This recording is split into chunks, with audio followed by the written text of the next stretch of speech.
Good morning, Vimalen Reddi. Good morning. Good It's, morning. it's such a pleasure having you on our show today. Pleasure's all mine, really.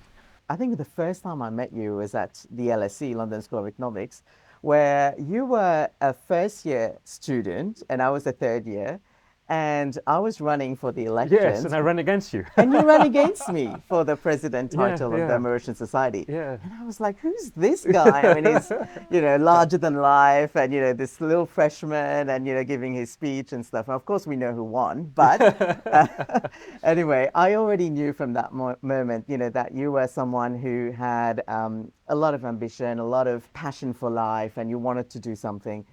Actually, I think we would have met in secondary school. Still, a couple of years ahead of me.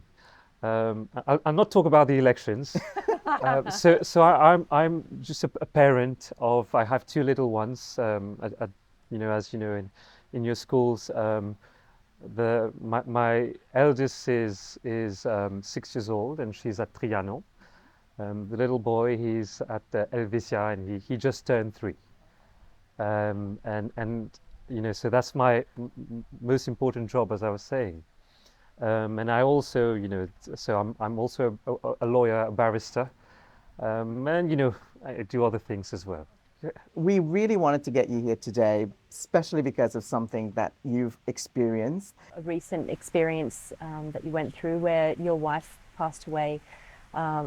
She was unwell for some time, and Rishi and I came and saw you at the funeral. And I just remembered seeing you in the midst of grief and the devastation of losing your best friend, your wife. Yet there was this groundedness about you, and you were in fact comforting others. And I thought there is something extremely profoundly special about you. We really appreciate you. How do you do it? I mean, how did you live the experience?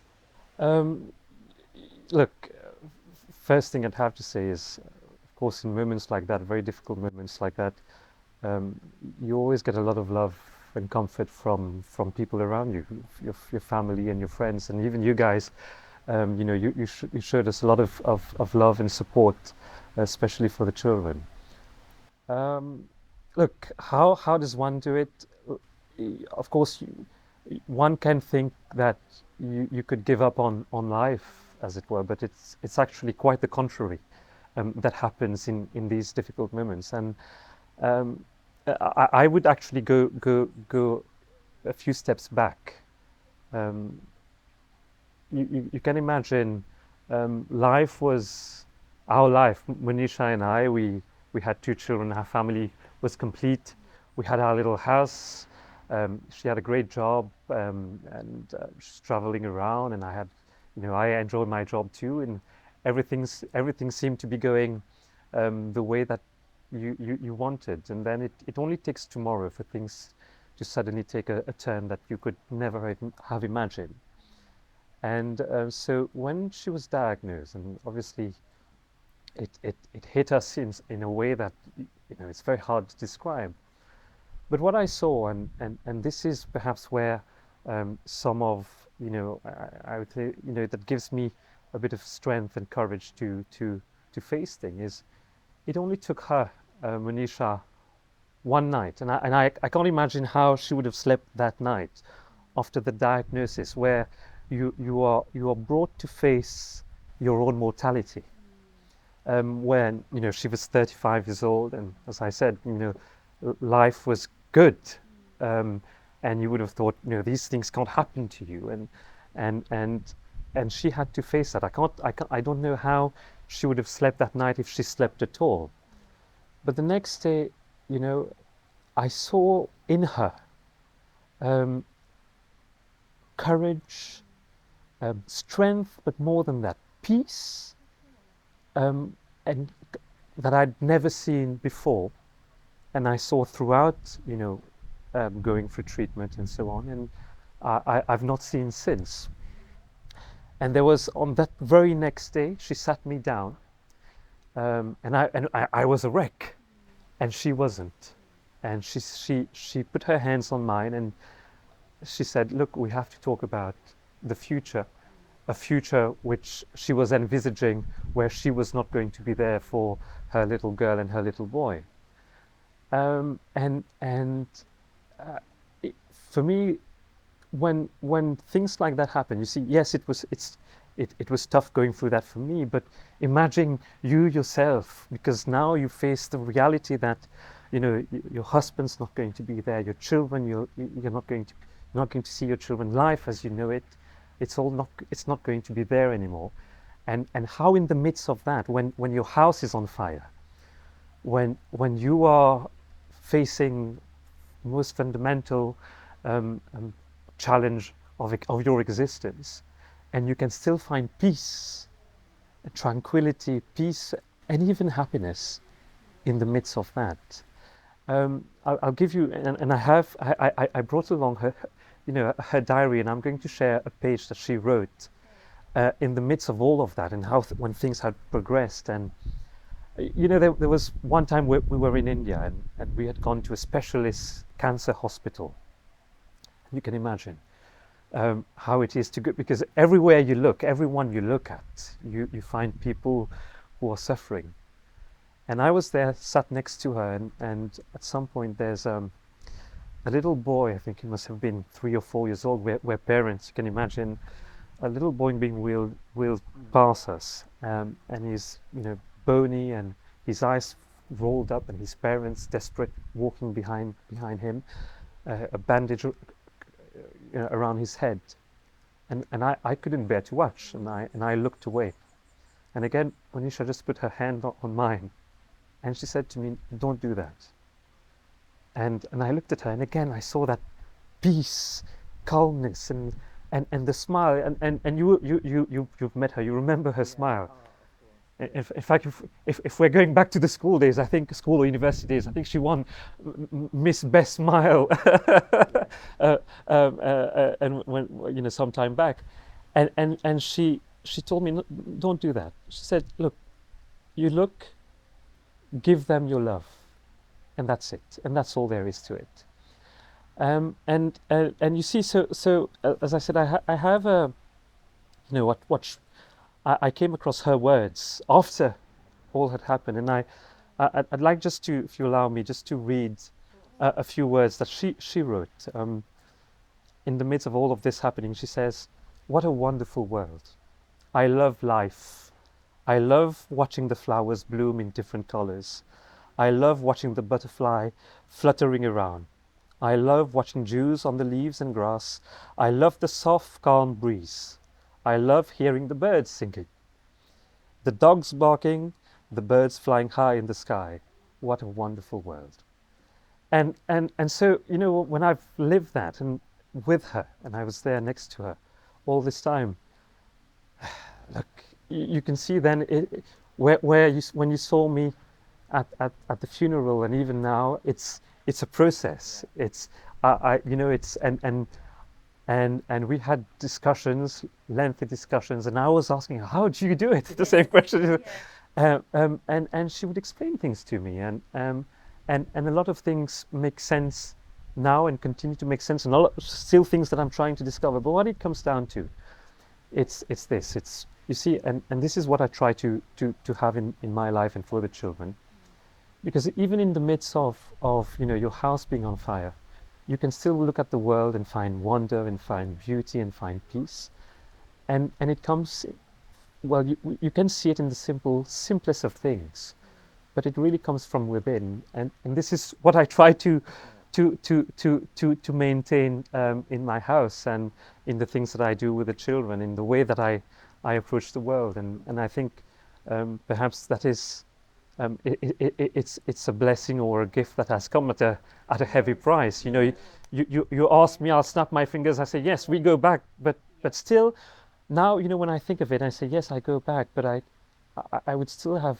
loved to have known what I've you know, learned, and what I've been able to grasp from my experience with her. So there it is. So is it having an attitude of gratitude and finding things to be thankful about? yes, it is exactly that, and there's another part in her diary where she writes, "Why me?" question mark. But then she also says, why others? And then that was the only time throughout that period where, you know, I've actually seen any time where she's, you know, questioned things. But then from that, as you say, then you start looking at the world in a different way, with love and gratitude, being thankful for the very little things that you have. Just the butterfly fluttering, you're thankful that you're able to experience that. But it's also, you know, it's about, and what she told me, she says, look, and you know that the life of a lawyer, you know, we both lived in London, and Monisha as well, and she worked in London, in central London, in the city. You did, I did, and life there is different, and it's fast paced, and it's all about, you know, things that you're achieving, and so on. And she says, no, no, no. And this is what I learned. She said, no, no, hold on, just take a moment, breathe in, take a moment, and just look around you. And because there's so much beauty around you, just there, simply around you. And it starts, there was one time where we were in India, and we sat and waiting for a taxi, and we're on a busy road, and India is what India is. It's, you know, the horns, and there she's looking at this little flower arrangement, you know, some flowers planted on the streets, and she says to me, look at that. And I say, yes, all right, it's nice. No, she says, no, look at that. How beautiful, how great it is to be able to see that. And I in that time I didn't understand. I was like, yes, but what is it that you're seeing that I can't see? Please tell me. She says, no, but look, it's so alive. There's so much beauty. And then now I understand, because now, and I try to do that with the children. You know, we spend days, sometimes we'll look at the sky, we'll look at the stars. I'm driving, sometimes I'm looking at the sky, and I'm thinking how wonderful, and how, you know, it is, we are grateful to be alive. And it was not about renouncing life. It was all about how grateful we are about having life. And then with that, when you have that sort of attitude, then you have somehow, you get that feeling of love towards everything, people and things around you, and you see beauty and wonder and love in the simplest of things. Can I just ask you though, because I've known you, you know, as a lawyer, being the advocate, and, you know, reactive, thinking on your feet, and I see myself a lot in you. I think we've been through the same similar backgrounds. If this was to happen, I think for me, I would be like quite resentful, and I'm saying this quite ashamed about that, but I don't think I would have this kind of peaceful reaction to what's happening around me. I think I would just be like calculating, okay, so what do we need to do? We need to go book this doctor, see this, that. How do you shift from that to appreciating life? Look, the first thing that I'd say is that I'm not saying, and please don't understand it in that way, that there's anything special that I've done or Monisha has done. We all special, and that's the first thing. The second thing is, I started out like that. The only thing I knew what to do, when on the day of diagnosis, Monisha turned to me and says, am I going to die? And that was her question to me. And the only thing I knew what to do was contact this doctor. I contacted doctors in the US, in England, in Singapore. I got in touch, and I was writing and drafting reports, looking at this and looking at that. And that's the only thing that I knew what to do. And then I saw the limitations in that, because I was a wreck, and what took me out of it was not what I've been used to, but it was something completely new, completely different, but something probably more fundamental to who we are, and so that's how. And don't say, right, that would have been my reaction as well before, saying this. You know, how does one come to that point? But you know, there's, I'm not sure if you read that book, but we, in our teenage years, there's one book that always struck me was Terre des Hommes de Saint-Exupéry, right? And there's Le Petit Prince, and he says that it's only that you only discover yourself quand on se mesure à l'obstacle, and so when you're faced with the obstacle. And the most fundamental obstacle that you can face is not only the loss of a loved one, but when you yourself, you face your own mortality. and it could happen the next minute, and oftentimes we don't realize that, and we don't want to think about that at all, in fact. But for me now, I'm at a stage where it doesn't matter, and I'm at peace with that. Are there tips where you could that you could share that you've maybe walked through of how to experience happiness amongst that grief? Look, I'm not saying don't do these things. I as I say, I have work, and I try to do my best in the work that I do, or in fact that's all we can do. We do what we can, whether it is as a parent, and of course that sense of calm. With children, they have wonderful ways of setting you off. You know how it is, and managing the house, but it's you do what you can, and it's one thing. First is, don't think too much of the results, of the objectives or the goals that you want to achieve. Don't, for example, happiness. I'm not comfortable with the idea of pursuing happiness as the goal. I don't think of it as an end. Don't think of a goal. You apply yourself to what you have to do now, and then the rest will follow. And whatever follows, follow. And this is what Monisha used to tell me. She says, "Look, whatever happens, happens. Whether it's good, whether it's bad, it doesn't matter. Here and then, you apply yourself." The second thing that I would say is, take some time when it's all chaotic and it's all busy and it's all frantic, and court work is like that. You have you finish one and there's another one and there's another one the next day and so on. But take some time, and you can always make time. And we always think, no, there's not enough time and we're out of time. No, there's always time. Take some time. It can be 2 minutes, and then when you start doing every day, take some time. Just sit there, and I do that. I'm sitting there out in the garden, and I'm just looking at the trees, or I'm just looking at the sky, at the stars. How many of us take time to look at the stars and to get a sense of that we're just a speck, a tiny little thing in the middle of so much. There's just that. Take time, and then eventually you will find that when you're taking time, you start going into yourself and saying, look, okay, where am I? I'm at, and things somehow unravel, and from there you can, you get more tranquil, you get more at peace, and and not to say you don't get stressed at work, or having to do an interview with the cameras. You'd think, hey, it's a little bit stressful, or handling the kids, or rushing to school in the traffic jams. But yes, you have that. But then sometimes you take a step back, and even in the midst of that, you see life as with wonder and fun and beauty. You were a father to very young children at the time when it happened.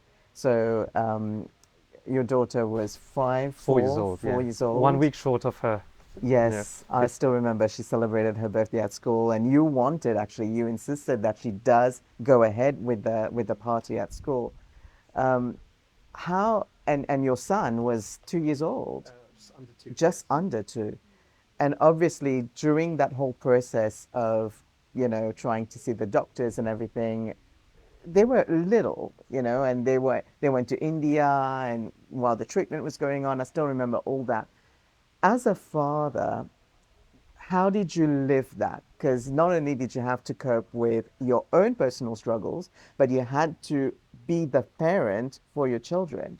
In the midst of COVID pandemic, and we all travel with this full PPE gear. Even the children, but they didn't have any PPE gear for their little sizes, but somehow we use, raincoats and things like that. And we got to India, but one thing and that you see, and every parent will recognize that it's children, they have a sense of things, a very deep sense of things, and if you pay attention, you'll see they're very intuitive, and in the midst of everything, they themselves, they can find peace and happiness, and so on the day of when everything happened, and Tia was not at home. It was on the 31st of October. It was Halloween day. She had she had spent the evening and the night at my cousin's place. And then the next day when I went to pick her up, and she was all happy and bubbly and telling me about her costume and so on. And in the car, as we're driving back, I said, look, there's going to, there'll be a few people at home today. And the first thing she asks me, and she says, have they come to pray for Maman? And I can't, I said yes. And she buries her head in my chest and she starts crying. And then as we're driving to the house, and she looks up to me and she says, will I be able to speak to her? And I can't reply, and I'm trying to distract her with things on the road and things. And as we get closer to the house, and she asks me, will she ever come back? And that I had no answer for her, and I broke down, and then so we went into the house. She saw her mother lying there, and we went to another room, and then I didn't know what to do, but that's the thing, trust your children. And I asked her, Tia, what do you want to do? And she said to me, I want my sketchpad and my crayons, and I want to draw a picture of Maman. So I took her to the room, and she drew that picture, and she said, look, I want her to have it. And the picture was placed in between the hands, and children, they have a sense of things, and somehow friends and well-wishers, they came to me and said, look, perhaps try to see a child psychologist, maybe it'd be helpful and so on. But then I said, look, and I've had amazing conversations with Tia. The first thing is treat them as equals. You don't know as well what's happening, and it was a few days after things had happened, and she came back one day. She said, yes, well, somebody was saying that Maman's dead. What do you say? And I said, yes, but I don't know what it means. And we have this, and for us it is that now. What does it mean? Because intuitively we live it, and experientially we live it very differently to idea of death.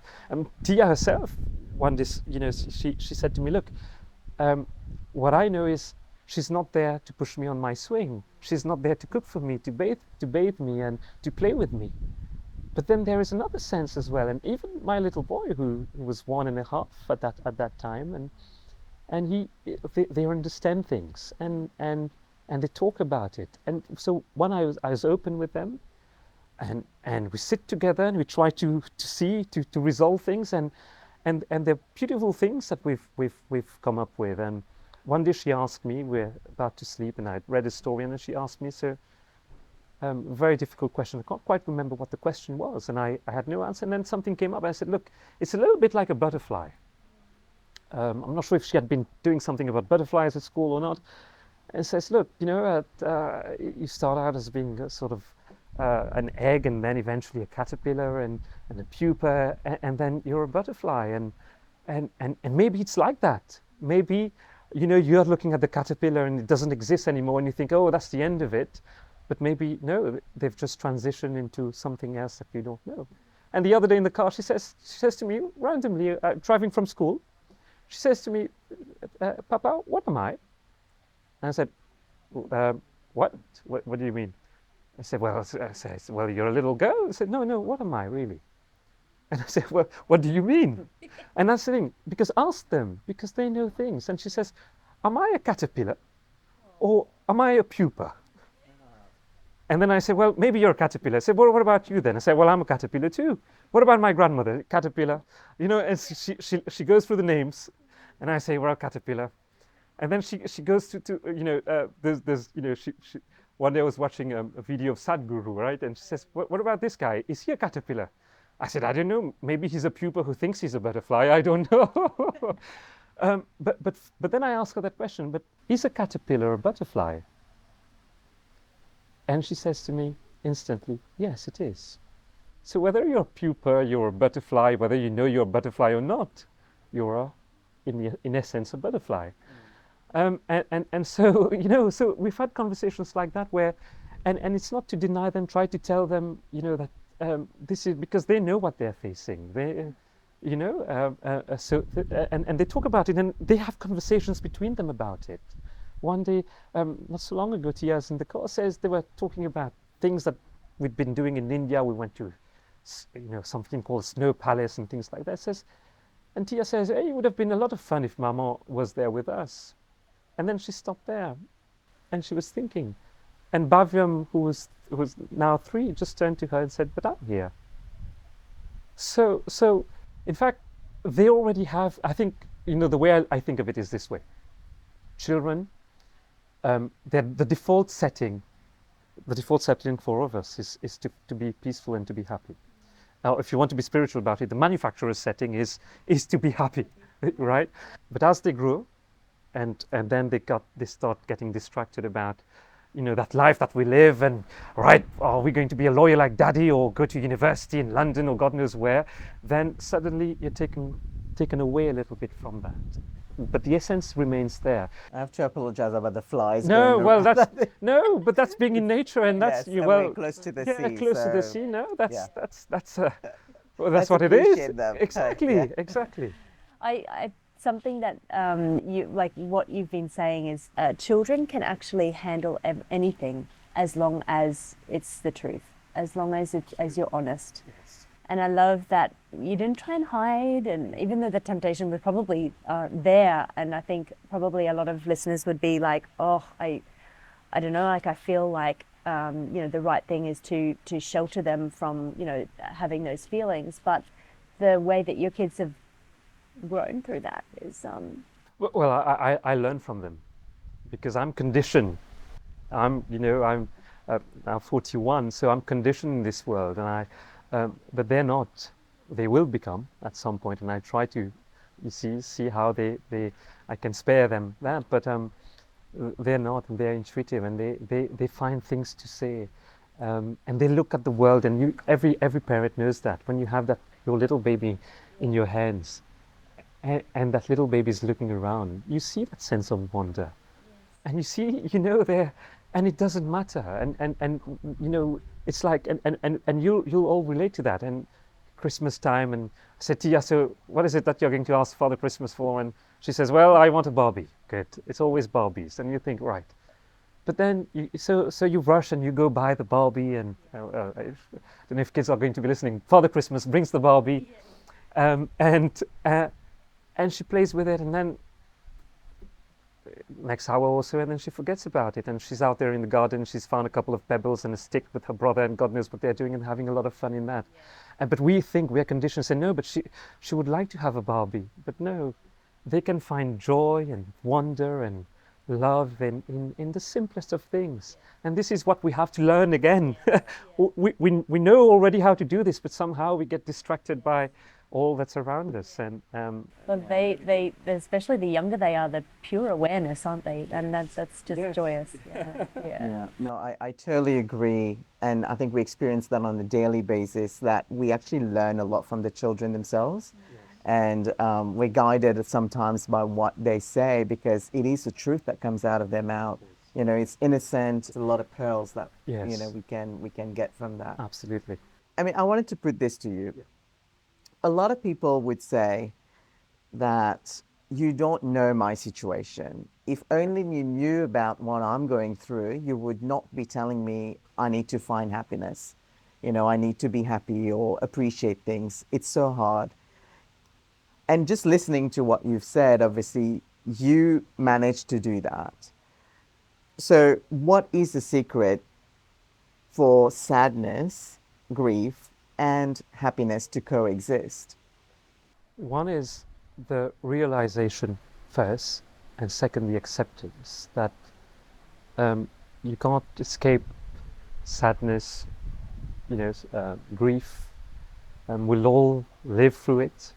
We all probably have lived through it, and we've lost a dear friend or dear family member, and so there's not. So first, it's the realization and the acceptance that look, life is made of ups and downs, and So it's not about distractions from reality. yes, no, it's not. It's it's there.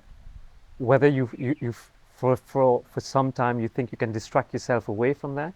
We're here in a beautiful place, beautiful setting, and I could think, hey, look, I'll distract myself with this. But look, at some point you will have to face it one way or the other. We all will have, and I've gone through certain things in my life already, and I still have other things to go through, ups and downs. So first, it's the realization and the acceptance that this is normal. This is quite normal for absolutely everyone, whether you're a big shot or not, whether you're a lawyer or you're just anybody.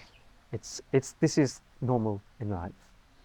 And to look, the other thing is to go back to the idea that I don't give too much attention to the idea that, oh, this is a sad situation, or this is a happy, right now I'm happy, or right now I'm not sad. I get on, and we all do it. Look, it's let's say coming to lunchtime, we've had the morning. Did you think at some point, hey, it's a happy morning, or it's a sad morning, or it's a this morning, or it's that? We just go for it. And without, again, giving too much attention to these ideas, because sometimes, look, again, if I go back to the idea that you have to pursue happiness, or how to get happiness, and how I'm going to achieve happiness. Look, happiness, maybe it's it comes, and sometimes it's not there, and you have sadness, and maybe it's you cannot achieve absolute happiness. Even Monisha, I remember just seeing an animal on the streets in India, and she felt sad about it, and even and so you it's part of who we are to experience a whole gamut of feelings and emotions, but there are certain things which are more fundamental, and you get a sense of it, and the things that are more fundamental, and it's that feeling of gratitude, and that feeling of love, that feeling of wonder, and that peace, and when you start to accept and settle yourself as regard these emotions which are transient, sometimes you do get a deeper sense of that existence of yours, and that's how it is. Really, really great. I think there's something I'm sure that everyone listening would be able to pull something out of what we've discussed today. Thank you so much for sharing Monisha's words. That's very touching. And yeah, we're very grateful to you for opening up. Can I just ask one last question? I mean, I hear a lot of people, because I think you just, I love listening to you, because it's clear that it's a true story. It's a real thing you've been through, and you're not just like reading from a book, but actually you've experienced it. And I think a lot of people listening to you today will be actually touched, and I feel getting a lot from this, because there's hope. It's not just going down the road of depression if even the worst situation happens in your life. Even if you have kids, you're such an inspiration. So I just wanted to end on this question. Can you be happy for others that are actually, having what we would say a perfect family? They would be happily married, they have kids, and everything is going well for them. Can you still find happiness, feel happiness for them? The answer is yes, but of course, and you touched on an important point. It's as you said, I mean, I've lost my companion, the one that I had imagined I'd grow old with, and I say to friends, and I'd say to you guys, and I say to friends, take a moment and don't sometimes, of course, how relationships are, but there's so much in it, and of course, as I said, I mean, with a snap of my finger, I would have wished that she'd be sat next to me here. And of course, when you go to wherever, and then you think, hey, well, I had that, and but then, when you are going inside and deeper, and you accept things, and you begin to accept things, and you begin to find peace, and with that, and it moves. Acceptance, realization, acceptance, peace, and then gratitude for what you have, and then with that comes love. And so when you're in that feeling, in that sort of mode, and you look around, and then even that little fly flying about, you find love. So it doesn't really matter, and it's like that. It's the same like me sitting in a hospital, looking at somebody who's a child going past who, who's going to experience I don't know what, and being able in moments of deep trauma to send love. But it's the same thing in moments where you see others happy and you send love as well, and it's the same thing, because as I said, these are happiness and sadness, they're part of who we are. It's like that today, it's not like that tomorrow, and it changes the day after, and that's yes.